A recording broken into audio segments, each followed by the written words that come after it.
सबसे पहले बात सोनभद्र की करते हैं। कार्य के दौरान डोजर मशीन में आग लगने से हड़कंप मच गया है।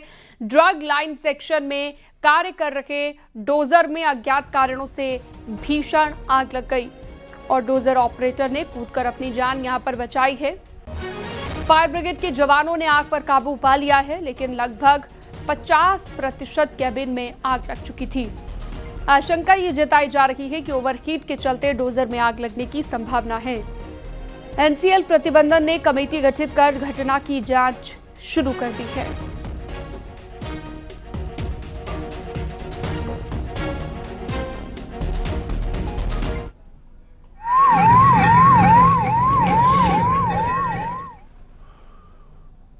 आगे बढ़ते हैं और अगली खबर कानपुर पुलिस की आपको बताते हैं। 11 साल से फरार चल रहे बावरिया गैंग के सदस्य को गिरफ्तार कर लिया गया है। पुलिस की गिरफ्त में आए कल्लू उर्फ फिरोज पर कानपुर में जौनपुर में हत्या और डकैती के आरोप लगे थे। कल्लू पर 75,000 रुपए का इनाम घोषित था। आरोपी ने 2015 में कानपुर में डकैती के दौरान एक शख्स की हत्या की थी। कल्लू ने 2014 में जौनपुर में भी ऐसी ही वारदात को अंजाम दिया था। बिल्हौर अरौल पुलिस ने आरोपी के पास से तमंचा और कारतूस बरामद किए हैं। आरोपी इन 11 साल में राजस्थान, उत्तराखंड, महाराष्ट्र और झारखंड में नाम और पहचान छिपाकर रह रहा था। थाना बिल्हौर में 2015 का एक मुकदमा था, जिसमें फिरोज पुत्र अनस ये लूट और हत्या इसने किया था और इसमें ये वांछित चल रहा था 2015 से। जौनपुर में भी इसने घटना किया था 2014 में, डकैती की घटना थी, उसमें भी वांछित चल रहा था और सभी जगह से मिला के इसके ऊपर 75,000 का इनाम था। हमारी टीम इसमें लगी हुई थी। सीपी सर द्वारा इसमें सीपी सर के निर्देशन में इसमें टीम गठित हुई और अंततः इसकी गिरफ्तारी हुई है।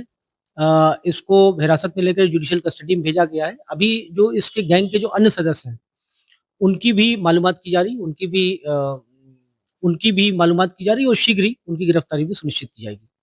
हत्या, लूट, डकैती, अपहरण समेत कई मामलों में वांछित चल रहे अपराधी को पुलिस ने दर दबोचा।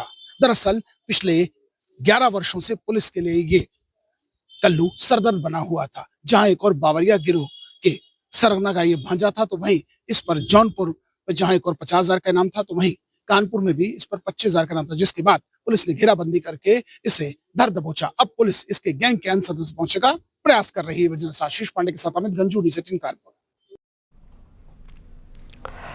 बढ़ते आगे मुजफ्फरनगर, जिसमें एक बैंड बाजा टीम के 2 मास्टर आपस में भिड़ गए। दोनों एक दूसरे को जमीन पर गिराकर मारपीट करते हुए नजर आए। बैंड बाजा टीम के लोगों ने बड़ी मुश्किल से दोनों को एक दूसरे से छुड़ाया। घटना नगर कोतवाली क्षेत्र के शिव चौक की है। दोनों के बीच अचानक से कहासुनी हो गई, नौबत मारपीट तक आ गई।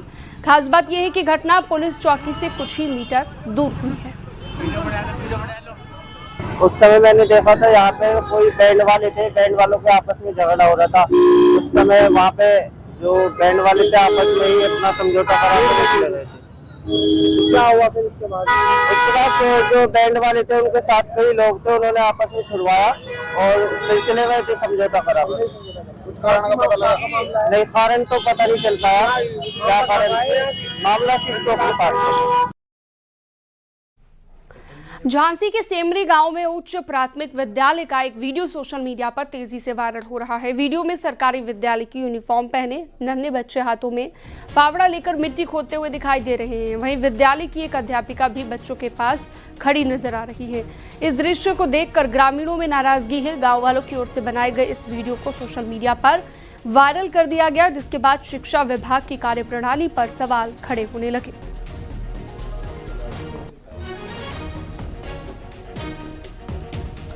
बलिया में सरयू नदी के किनारे मिले मासूम के शव के मामले का पुलिस ने अब खुलासा कर दिया है। संतान न होने के तानों की वजह से चाचा ने चाची की कहने पर अपने 9 साल के भतीजे की हत्या कर दी। ईंट पत्थरों से कुचलकर हत्या के बाद शव को सरयू नदी में फेंक दिया गया। घटना सहतवार थाना क्षेत्र की है। पुलिस ने आरोपी चाचा और चाची को गिरफ्तार कर लिया है।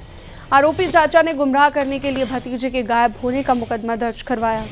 31 जनवरी को भतीजे अभिषेक का शव मिलने पर थाने पर पहुंचकर चाचा गणेश ने हंगामा किया था, मगर पुलिस की जांच में मामले का खुलासा हो गया। किशोर के साथ में साइकिल पर बैठा हुआ बच्चा जा रहा है, साथ ही साथ जो अभियुक्त गणेश है उसके पीछे पीछे मोटरसाइकिल से जा रहा है। जब थोड़ी देर के बाद में जब वापस आया तो साइकिल पर केवल अकेले वो किशोर था और ये बच्चा उस पर नहीं बैठा हुआ था। साथ ही साथ अभियुक्त गणेश पीछे पीछे मोटरसाइकिल से गया। फिर उसी क्रम में जब पूछताछ की गई तो पता चला कि लड़के ने बताया कि गणेश ने कहा था कि अभिषेक प्रजापति को साथ में बैठा लो और चलो नदी के किनारे, तुमको पतंग दिलाएंगे और साथ ही साथ तुमको नौकायन कराएंगे। तो उसी से शक हुआ। आगे बढ़ते हैं। ग्रेटर नोएडा पुलिस ने मारपीट के 2 आरोपियों को गिरफ्तार कर लिया है। झट्टा गांव से पुलिस ने आरोपी दीपक और रवि कुमार को गिरफ्तार कर लिया। दोनों पक्षों में लाठी डंडे चले थे। मारपीट के बाद गाड़ियों में लाठी डंडे मारते हुए एक वीडियो तेजी से वायरल हुआ था। एक शख्स पिस्टल लहराते हुए दिखाई दिया था। ये मामला नॉलेज पार्क थाना क्षेत्र का बताया गया।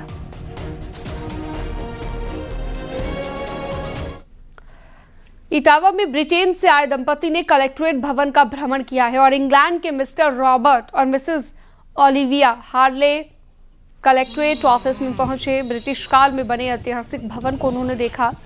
कलेक्ट्रेट की स्थापत्य कला और विरासत से विदेशी पर्यटक काफी प्रभावित हुए। इटावा की ऐतिहासिक धरोहरों की दंपति ने जमकर तारीफ की।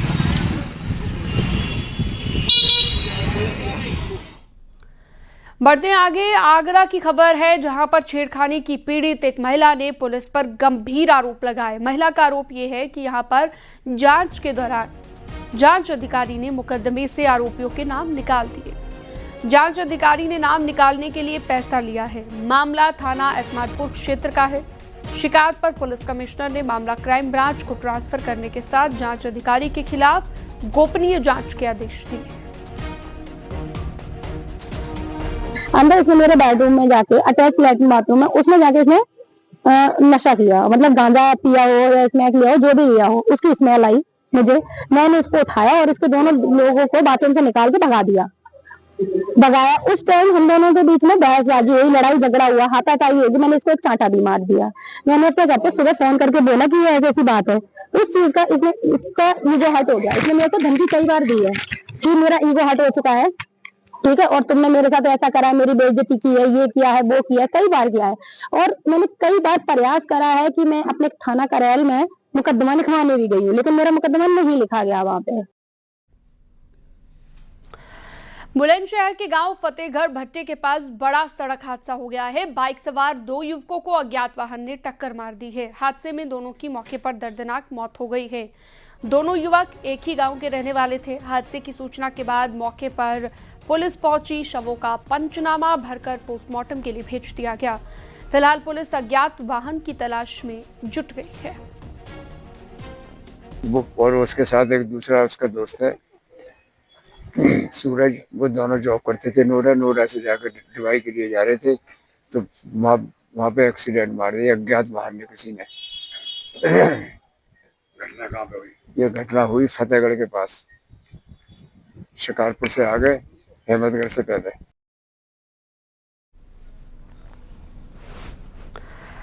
एटा में नेशनल हाईवे पर तेज रफ्तार अज्ञात वाहन ने एक टेम्पो को टक्कर मार दी, जिसमें एक व्यक्ति की मौत हो गई और हादसे में 3 लोग घायल हो गए हैं। घायल लोगों का अस्पताल में इलाज चल रहा है। केंद्रीय विद्यालय के पास ये घटना हुई है। अब पुलिस पूरे मामले की जांच पड़ताल में जुटी हुई है।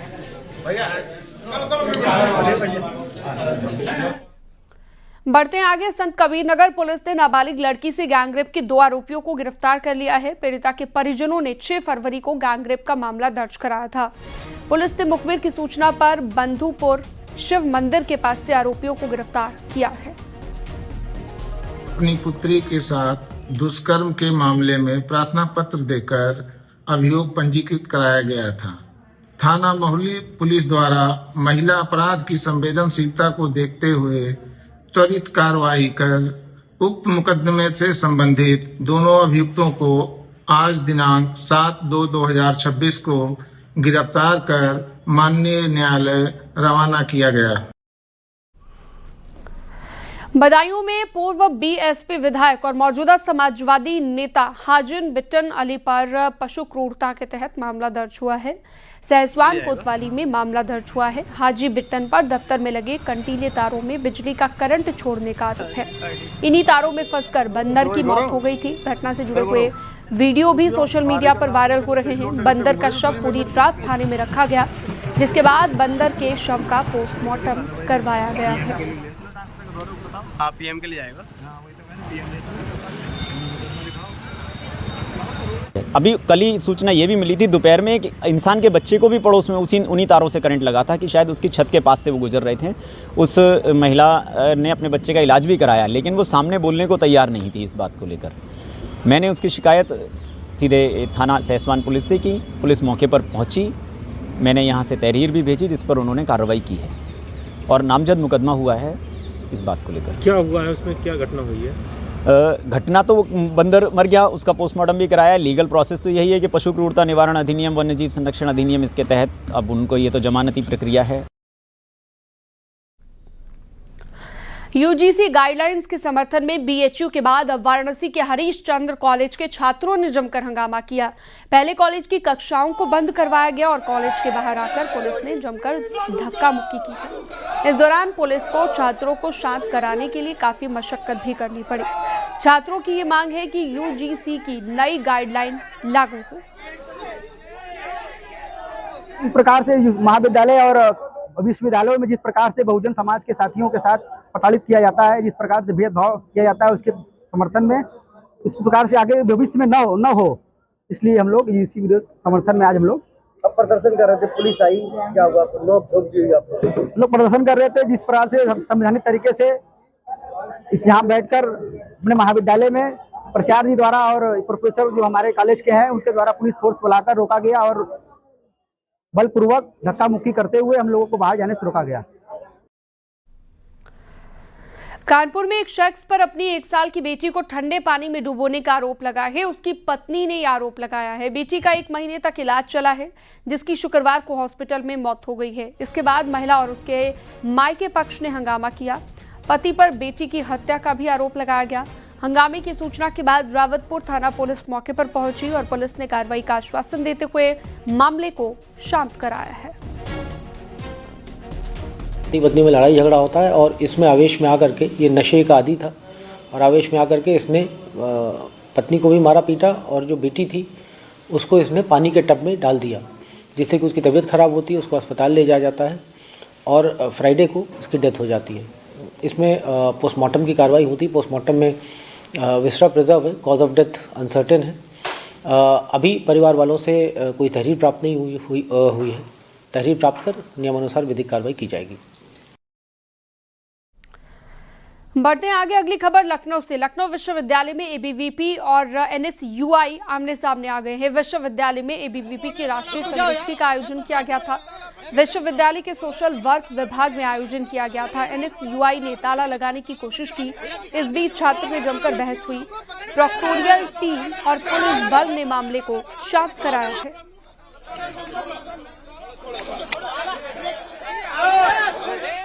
उत्तराखंड के दौरे पर पहुंचे उत्तर प्रदेश के मुख्यमंत्री योगी आदित्यनाथ ने शुक्रवार को अपने पैतृक गांव पंचूर में रात्रि विश्राम किया। शनिवार सुबह उन्होंने अपने गांव के बड़े बुजुर्गों का हालचाल जाना और बच्चों को दुलार किया। इस दौरान मुख्यमंत्री योगी आदित्यनाथ का बाल प्रेम उमड़ आया।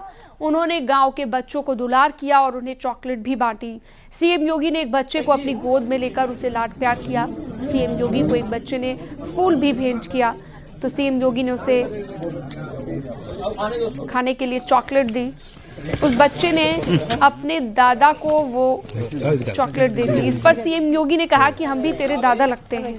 अपने गांव में लोगों से मिलकर मुख्यमंत्री योगी आदित्यनाथ ने उन्हें गांव में ही रहने के लिए ग्रामीण प्रेरित करते नजर आए और साथ ही ग्रामीणों को मुख्यमंत्री ने खेती बाड़ी करने के लिए प्रेरित किया है। अरे तुम्हारे लिए इसके अंदर है खाने की असली, अरे तुम्हारे लिए इसके अंदर है खाने की असली चीज, खाने की अपने दादा को दिया। अबे हम भी तेरे दादा लगते हैं सुबह शाम। अरे तुम्हारे लिए इसके अंदर है खाने की असली चीज, खाने की अपने दादा को दिया। अबे हम भी तेरे दादा लगते हैं सुबह शाम।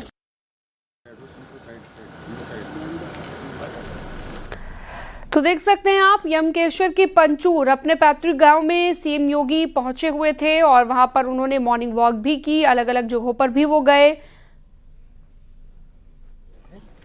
2024 में हमने दो तरह से लेके मुंबई में आरएसएस के कार्यक्रम के दौरान सरसंघ संचालक मोहन भागवत ने समाज, संस्कृति और राष्ट्र की एकता को लेकर बड़ा बयान दिया। मोहन भागवत ने कहा कि भारत में रहने वाले सभी लोग हिंदू हैं। उन्होंने कहा कि हमारी भाषाएं अनेक हैं लेकिन संस्कृति बिल्कुल एक है। भागवत ने स्पष्ट किया कि संघ किसी राजनीतिक पार्टी से जुड़ा हुआ नहीं है, न ही किसी से प्रतिस्पर्धा करता है। संघ का उद्देश्य सत्ता नहीं बल्कि पूरे देश की सेवा और राष्ट्र निर्माण करना है। बहुत बार लोग संघ को, बाकी चल रहे अनेक काम है, अनेक संस्थाएं है, संगठन है, पार्टीज है, बहुत सारा चलता है, उसी के साथ बिठाकर देखना चाहते तो गलतफहमी होती है। और संघ को ऊपर ऊपर से और दूर से देखेंगे तो भी गलतफहमी होती है, क्योंकि आप हमारे कार्यक्रमों को देखते हैं। संघ के स्वयंसेवक राजनीति में भी है, लेकिन संघ पॉलिटिकल पार्टी नहीं है। कई बातें ऊपर से देखेंगे तो गलतफहमी होगी, और इसलिए संघ को जानना है तो संघ का अनुभव लेना है, संघ को आकर अंदर से देखना। संघ किसी दूसरे संगठन की कंपटीशन में निकला नहीं और नहीं है। संघ किसी एक विशिष्ट परिस्थिति की रिएक्शन में, प्रतिक्रिया में नहीं चला है। संघ किसी के विरोध में नहीं चला है।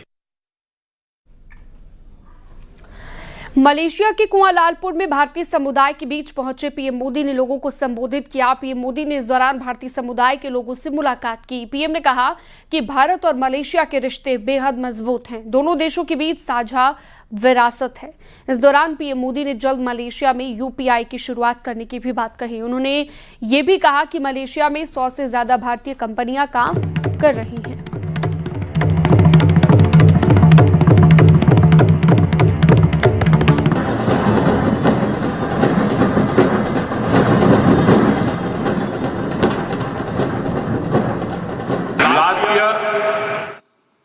I could not visit Malaysia for the ASEAN summit, but I promised my friend that I will come to Malaysia soon.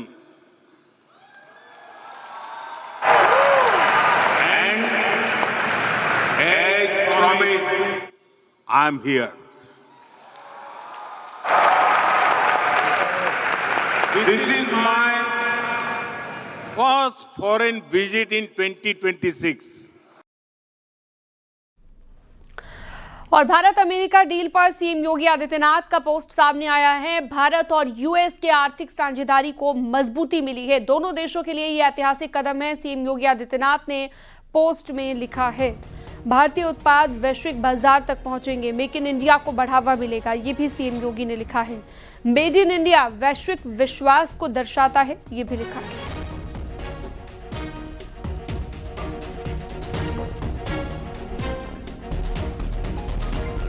Bharat और अमेरिका के बीच ट्रेड डील को लेकर केंद्रीय मंत्री जितिन प्रसाद ने कहा कि इसमें हमारे किसानों के हितों को सुरक्षित रखा गया है। मुरादाबाद के फर्नीचर फैक्ट्री को भी इससे फायदा होगा।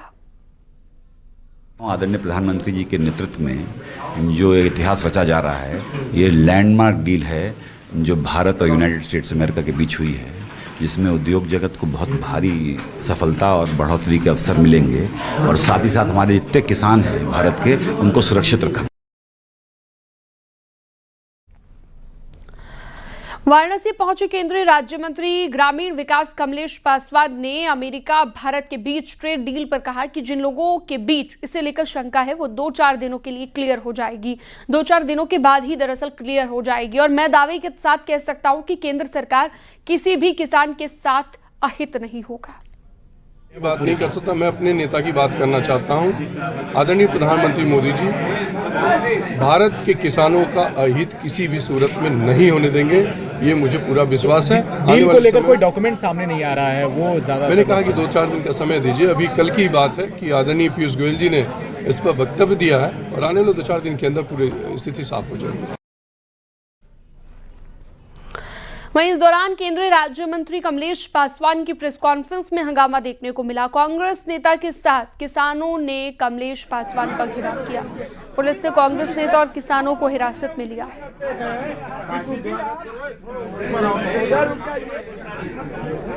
हम आपसे ये उम्मीद करते हैं क्योंकि आप केंद्रीय ग्रामीण विकास राज्य मंत्री। यूपी में अगले साल होने वाले विधानसभा चुनाव को लेकर लखनऊ में बीएसपी की बड़ी बैठक हुई। बैठक में एसआईआर और पंचायत चुनाव को लेकर रणनीति बनाई जा रही है। बैठक से पहले मायावती ने आरोप लगाया कि विरोधी बीएसपी को कमजोर करने की साजिश रच रहे हैं। उन्होंने संसद की कार्यवाही ठीक से नहीं चलने के लिए बीजेपी और कांग्रेस दोनों पर सवाल उठाए हैं।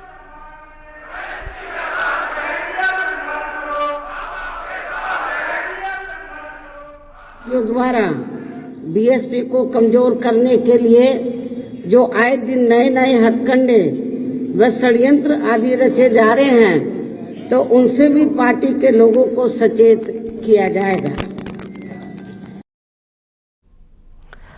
यूपी में सपा 2027 विधानसभा चुनावों की तैयारी में जुटी हुई है। 28 मार्च से अखिलेश यादव चुनावी कैंपेन शुरू करेंगे। नोएडा से ये चुनाव प्रचार शुरू होगा। चुनाव से लगभग 11 महीने पहले ही कैंपेन शुरू किया जाएगा। नोएडा से चुनावी प्रचार का आगाज होगा। अखिलेश यादव 28 मार्च को नोएडा में पीडीए भागीदारी रैली करेंगे। जिन क्षेत्रों में बीते चुनावों में सपा का प्रदर्शन अच्छा नहीं रहा, वहां पर ज्यादा फोकस किया जाएगा। अखिलेश यादव की ओर से 2022 में गौतम बुद्ध नगर जिले की सभी सीटों पर बीजेपी ने जीत हासिल की थी और सपा को एक भी सीट यहां पर नहीं मिली थी।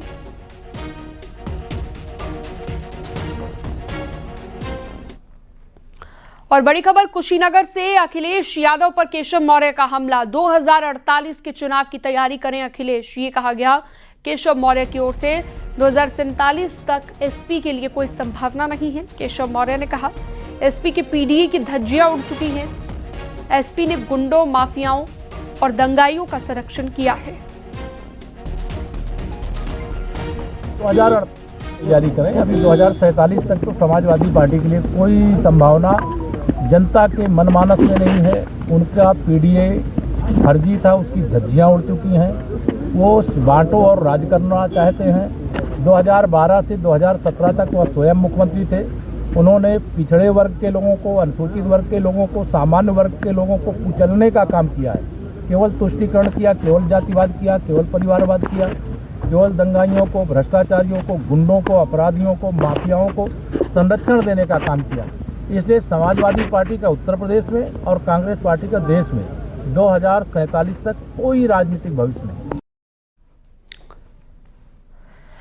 और चलिए इसी बीच एक बड़ी खबर, घूसखोर पंडित पर अखिलेश यादव का पोस्ट। बीजेपी पर समाज का अपमान करने का आरोप लगाया है। कभी नोटिस, कभी फिल्म बनवाती है बीजेपी, ये कहना है अखिलेश का। और एजेंडे के पीछे के एजेंडे का खुलासा होना चाहिए, भंडाफोड़ होना चाहिए कि इसके पीछे कौन है। एजेंडा चलाने वाले भी भाजपाइयों की तरह पैसे को छोड़कर किसी के सगे नहीं हैं। ये तमाम बातें कही गई हैं।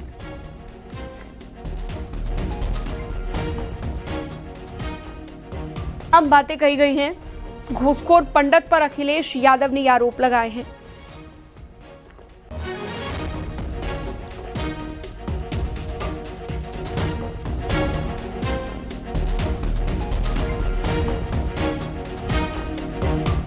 और खबरों का सिलसिला जारी रहेगा वक्त एक छोटे से ब्रेक का।